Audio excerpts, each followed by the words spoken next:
Oke, kita lanjutkan. Kali ini kita masuk ya pada jenis bentuk qi yang selanjutnya, yaitu yang dinamakan sebagai qi sejati.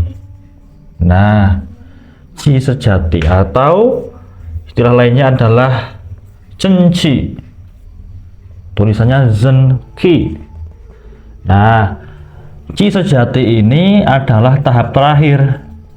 Tahap terakhir dari apa? Dari perubahan bentuk qi. Dari perubahan bentuk qi.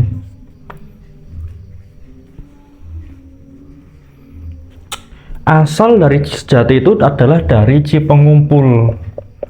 Yang kita tahu qi pengumpul ini kan gabungan atau kumpulan antara qi makanan dengan udara atau oksigen. Qi pengumpul di dada, di paru-paru. Kemudian qi pengumpul ini diubah. Nah, diubah oleh qi asli. Yang mengubah adalah qi asli menjadi yang namanya qi sejati.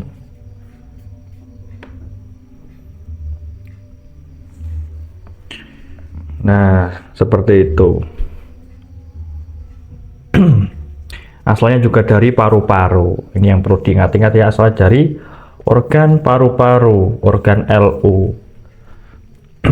Maka paru-paru juga nanti ada fungsi paru-paru itu adalah mengendalikan qi. Nah, seperti itu. Kemudian qi sejati ini dia punya sifat, yaitu nanti dia akan beredar di saluran, kemudian dia juga di saluran itu meridian ya, jalur energi, di saluran atau meridian jalur energi, dan dia itu juga akan menyuburkan organ-organ, artinya telah memberikan nutrisi kepada organ, menyuburkan organ, semua organ. Nah, itu adalah dua sifat dari qi sejati, beredar di saluran atau meridian jalur energi di tubuh, dan dia juga akan menyuburkan organ-organ tubuh. Nah, qi sejati ini ternyata dia punya dua bentuk, yaitu yang pertama yang dinamakan sebagai qi penggizi, kemudian yang kedua adalah qi pertahanan. Jadi qi penggizi dan qi pertahanan itu adalah dua bentuk dari qi sejati. Nanti kita akan bahas satu persatu, qi penggizi dan qi pertahanan. Nah, sampai sini kita akan mengetahui bagaimana urut-urutan dari proses perubahan bentuk qi yang kita akan ringkas sebelum kita membahas untuk qi penggizi dan qi pertahanan. Kita hapus terlebih dahulu.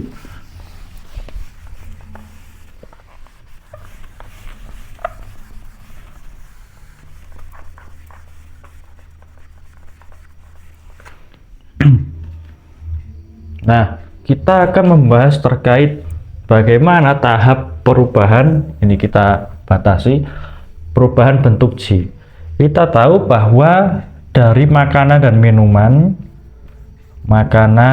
minuman yang kita konsumsi, ini akan masuk ke organ lambung, ke organ ST.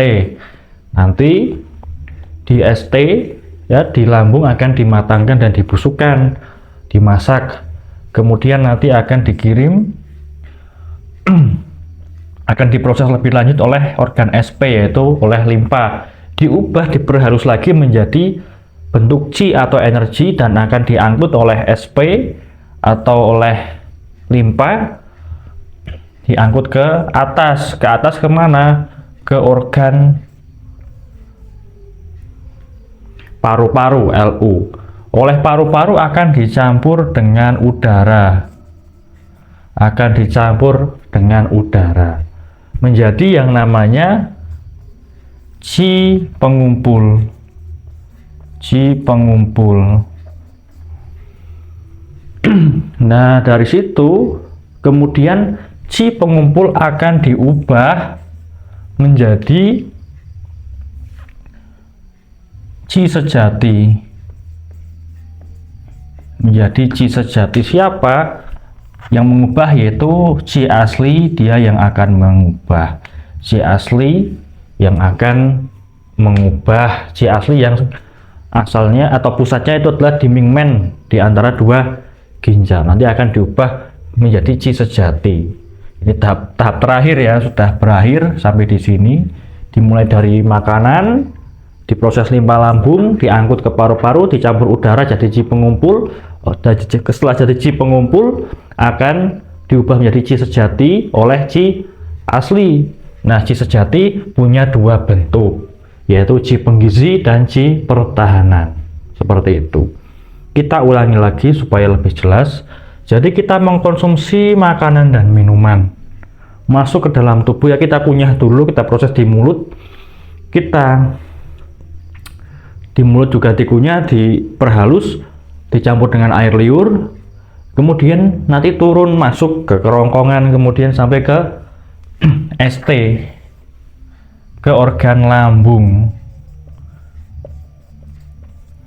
Di lambung akan dibusukkan, dimatangkan, ya, dimasak. Kemudian nanti kalau sudah matang, sudah masak, akan diubah lebih halus lagi oleh organ SP, yaitu organ limpa. Diubah menjadi yang namanya Qi makanan. Nah, Qi makanan akan diangkut ke organ LU, yaitu organ paru-paru. Di organ paru-paru akan dicampur oleh udara atau oksigen, sehingga campuran antara Qi makanan dan udara atau oksigen nanti akan menjadi satu bentuk Qi atau energi yang namanya Qi pengumpul, tepatnya ada di dada. Nah, kemudian Qi pengumpul yang ada di dada itu, di paru-paru terutama dan sekitarnya, akan diubah lagi menjadi Qi sejati. Qi sejati, pengubahan Qi pengumpul menjadi Qi sejati itu oleh Qi asli yang asalnya dari Mingmen, pusatnya di Mingmen, yaitu di antara dua ginjal.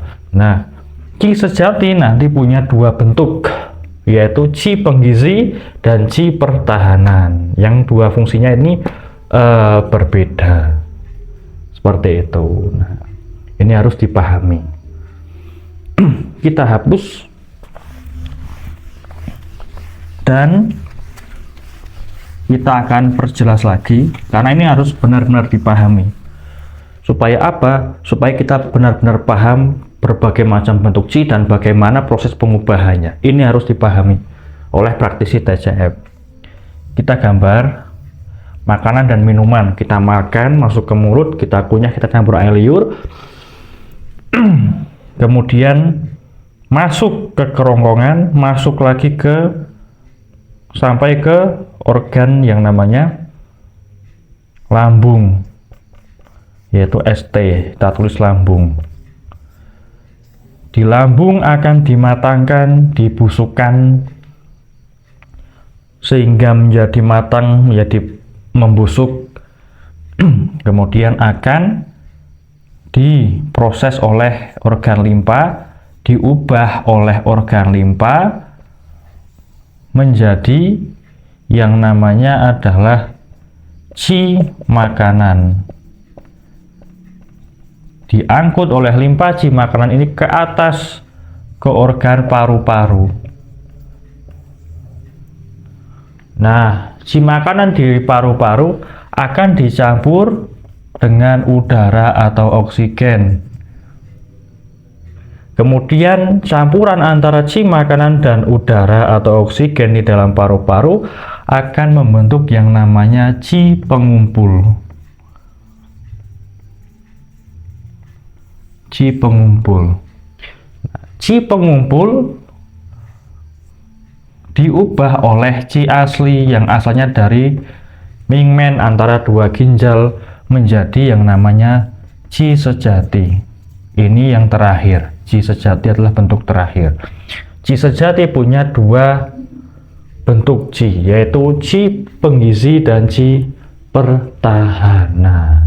Seperti itu. Nah, ini saya kira sudah bisa dipahami, dan memang harus dipahami karena jarang praktisi kita ya, praktisi TCM yang memahami, hanya paham istilah Qi di dalam tubuh, Qi organ liver, Qi organ ginjal, Qi organ paru-paru, tetapi tidak memahami berbagai macam bentuk Qi, jenis-jenis Qi, dan bagaimana Qi ini berubah-ubah bentuknya, prosesnya seperti apa. Ini jarang praktisi kita untuk memahami. Oke, harapannya ini harus dipahami, dan kita lanjutkan untuk pembahasan bentuk-bentuk dari Qi asli, Qi sejati, dua bentuk Qi sejati yaitu Qi penggizi dan Qi pertahanan pada video yang selanjutnya.